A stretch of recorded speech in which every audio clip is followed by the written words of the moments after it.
Hello and welcome to a very special Sportsweek. I'm Sam Sheard. Coming up on today's show, Totton welcome the Cherries and Breday bids for Olympic glory. But first, we're here at the Ageas Bowl, the home of Hampshire County Cricket Club, as preparations for the new season get underway. With their first match just a few short weeks away, our cricket correspondent Jack Griffiths spoke to new signing Adam Wheater as he prepares for the new season. How do you feel? What are your first impressions? I think it's a very exciting time, start of the season, and my first impressions are a bit of a construction site, but I'm sure that'll change in the sort of near future. So why did you choose to leave Essex and come to Hampshire? I chose to leave Essex because I felt like I wasn't ever going to get an opportunity to wicket keep there. So I understand you bought yourself out of your contract at Essex, so what happened there? Was it quite tricky to do that, or was it quite an easy process? It was just a middle ground between Essex and Hampshire and myself, so no, it wasn't very tricky, no. Okay, so did you have any offers from any other clubs? There were interest from other clubs, but me and my agent Darren Long and my father chose not to pursue any other clubs. So have you come here with the mindset of displacing Michael Bates or playing as a specialist batsman? I've come here to get more opportunities for wicket keeping, but nothing's been certain, so I could answer that question in about a month today. Okay, I understand that you play with Hamza Rising, James Vince, Chris Wood and Liam Dawson for the England under-19 side. So how much of an influence were they on the signing for the Royals? Fairly big. I spoke to Hamza in depth about what he thought of the club, and he answered any questions that I had to query, so they contributed. AFC Totton welcomed Football League opposition to the Testwood Stadium on Tuesday night for their Hampshire Seniors Cup semi-final. AFC Bournemouth became the second league side to visit the Stags at their new home. Kirsty Phillips saw the action. AFC Totton took on AFC Bournemouth in the Hampshire Senior Cup semi-final. Both teams battled through the first half, but neither could make a clear-cut chance. The first chance fell to Bournemouth in the second half, but Aristide Bassel hit high over Ross Casey's goal. The Stags scored the first goal of the match towards the end of the second half. Luke Roberts picked up on a loose ball after Flayhaven failed to collect it, sending the ball straight into the net. Goal for Tottenham in the 80th minute. Bassel made amends for his earlier miss, looping a header into Casey's goal.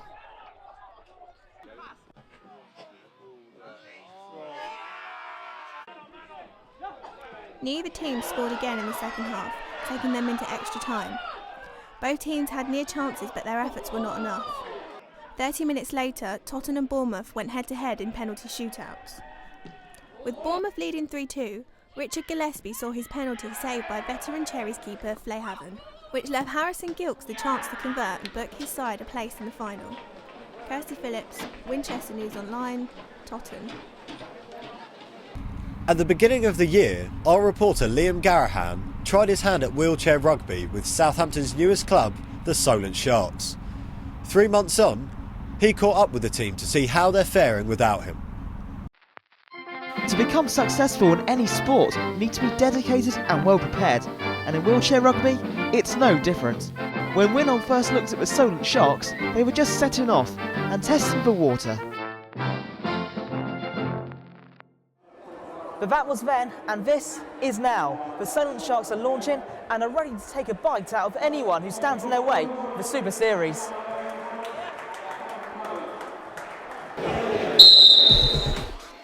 The first challenge for the country's newest Murderball team was an exhibition match against Great Britain. You could call it a friendly, but that word is non-existent in the wheelchair rugby dictionary. Aaron Phipps scored the first goal in the history of the Sharks against his Team GB teammates. But he isn't the only member of GB in the Sharks lineup, with Ross Morrison's experience also in the mix. As for GB, David Anthony was in top form, making sure that the Solent side knew that they had a game on their hands. The Sharks lost by 10 points, but at no point did they look like fish out of water, with her months of training evidently paying off. Phipps could not believe the success of the launch event. I'm speechless. It was absolutely unbelievable. When I turned up earlier, we were hoping for a few people through the door to do the taster session, and it was like a sellout crowd. It's been it's more than I could have imagined. That was one of the best wheelchair rugby matches I've seen, let alone our very first session. It was unbelievable. Battered, bruised and knackered, the Sharks have been put through the mill today, but they've proven that they can mix it with the very best. Stay tuned to Winnow for more updates on their quest for glory. Liam Garahan, Winchester News Online, Southampton. Basingstoke-based boxer Greg Breday has seen his prowess in the ring result in him being shortlisted for Team GB's 2016 squad. Lewis Salter went to the Heart of Portsmouth Boxing Academy to see how his Olympic push was going. After the success of Team GB in the 2012 Olympics, there's a lot of pressure on the next generation of boxers to perform. But those at the Heart of Portsmouth Boxing Academy believe they have a talent worthy of a spot in Rio. Greg Breday has excelled at his sport and has since been called up to represent his nation. He is confident that he is on the right track to land himself in the Team GB boxing squad. I suppose I definitely have to be confident, don't I? Into every fight, I'll win every fight. But I mean, there's a lot of fights in between me and there. I'm confident I'll put the work in and win, hopefully. So make the GB podium squad, which is full-time Monday to Thursday. And then win the Ageas this year, really. Greg is lucky to be in the capable hands of award-winning coach Quentin Shillingford and hopes his energy can propel him to new heights. One of the best coaches I've ever met. Best clubs, his enthusiasm, obviously the coach is enthusiastic, the trainee's going to be enthusiastic. And the feelings are reciprocated as Shillingford believes Breday has what it takes to become one of the best. Yeah, I think it's very realistic. You know, he's worked hard, Greg. I mean, you see, he's just non-stop training. You know, he's an absolute machine. You know, and he's a very determined young man. You know, he's got all the attributes of a top athlete. Greg, yeah, he's one of the best ones that I've coached. I've had many champions and many internationals. You know. Hopefully, come 2016, Greg will be sporting GB colours as he aims for gold. Lewis Salter, Winchester News Online, Portsmouth. Believed to be the fastest growing university sport in the UK, lacrosse seems to somehow slip under the nation's radar. Harvey Taylor went down to a Southampton Tridents training session to find out more. In the UK, lacrosse often escapes the media gaze despite being widely popular across North America. Southampton Tridents are celebrating their 30th year in existence, and Captain Alex Hassler shined a bit more light on the sport. Lacrosse in the UK is the fastest growing university sport. It just needs more publicity. It's a really interesting game to watch for new spectators for sports. I mean, it drew me away from football, which I've been a massive fan of all my life. So it's a fast-paced game. It's quick, it's fun. It's worth watching if you get a chance. After hearing a little more about the sport, I felt it was time to get my kit on and join in with the training myself, although this proved to be a challenge in itself.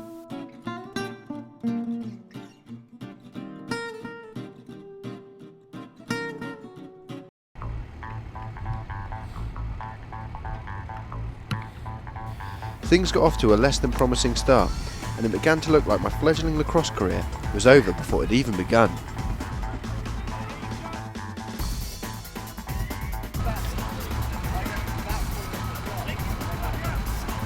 However, through sheer persistence and willpower, my performances began to improve, and as my time with the Tridents came to an end, I was even able to bag myself a couple of goals. Harvey Taylor, Winchester News Online, Southampton.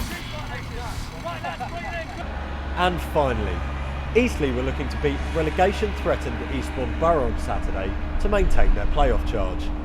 The home side welcomed back star man Damien Scannell after a two-match layoff with injury. Thomas Baxter was at the Silver Lake Stadium. After drawing their last match, Eastleigh were looking to get back to winning ways at home to Eastbourne Borough on Saturday. The visitors' striker Darren Locke had one of the easiest chances to score that you might ever see. After lifting the ball over Ross Flitney, he dragged his shot wide when it looked easier to put the ball into the back of the net.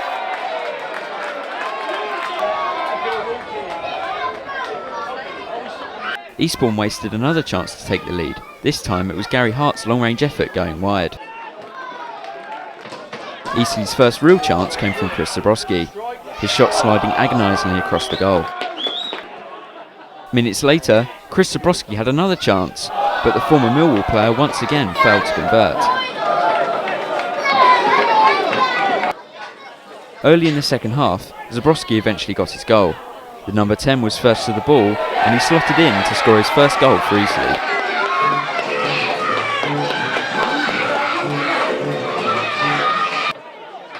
Darren Locke had the chance to atone for his previous miss, but couldn't keep his overhead kick under the bar. With 20 minutes to go, Damien Scannell failed to double his side's lead, but one goal was enough to beat Eastbourne. Eastleigh manager Richard Hill was pleased to see his team grind out the result. It was a scruffy one. I think the pitch has helped Eastbourne more than it's helped us. It just hinders a little bit. But we've actually gone and it's nice to see us get a scruffy 1-0 win. That's all from this week's Sportsweek, but for more award-winning news and sport, log on to winold.co.uk. Goodbye.